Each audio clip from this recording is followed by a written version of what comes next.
Marami nga ang nalungkot at nasayangan dahil hindi napapasok si Miss Grand Philippines Nikki Dimora sa top 20 semifinalist ng Miss Grand International 2023 competition. Sa likod ng maganda nitong mukha at consistent itong performances ay nabigo pa rin na makapasok ang Pilipinas sa semifinals ng Miss Grand International. At narito ang 5 possible reason kung bakit hindi nakapasok ang ating pambato. Ito ang ilan sa mga rason kung bakit hindi siya nakapasok base sa ating pagsisiyasat sa ilang mga pageant pages dito sa Pilipinas, maging sa buong mundo. Kung handa ka na, ito ay atin ang alamin. The most interesting pageant content is back. Now 2204, your pageant blogger host.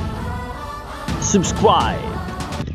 Ang unang rason ay dahil sa nakaraang issue na mas gusto daw ni Nikki Dimora ang mag-represent ng Pilipinas sa Miss Universe dahil mas gusto niyang lumaban sa Miss Universe Philippines kaysa sa MGI.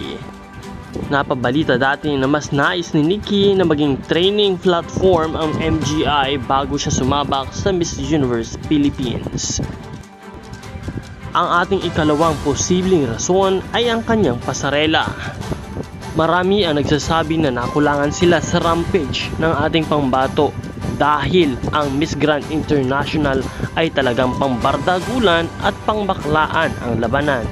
Kung kaya't napaka-classy at magaling man ang pagkakadala ni Nikki Dimora sa kanyang pasarela, ito ay kulang pa rin when it International comes to Miss Grand International Competition. Pilipinas, are you ready Ikatlong to cheer rason, and support marami our rin very nagsasabi own na hindi pa Miss hinog Nikki ang ating Dimora? pambato.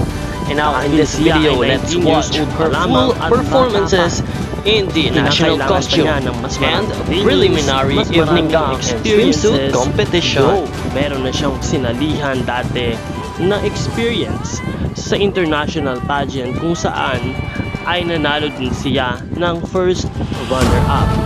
Sumali na rin siya sa isang modeling competition kung saan ay panalo rin siya.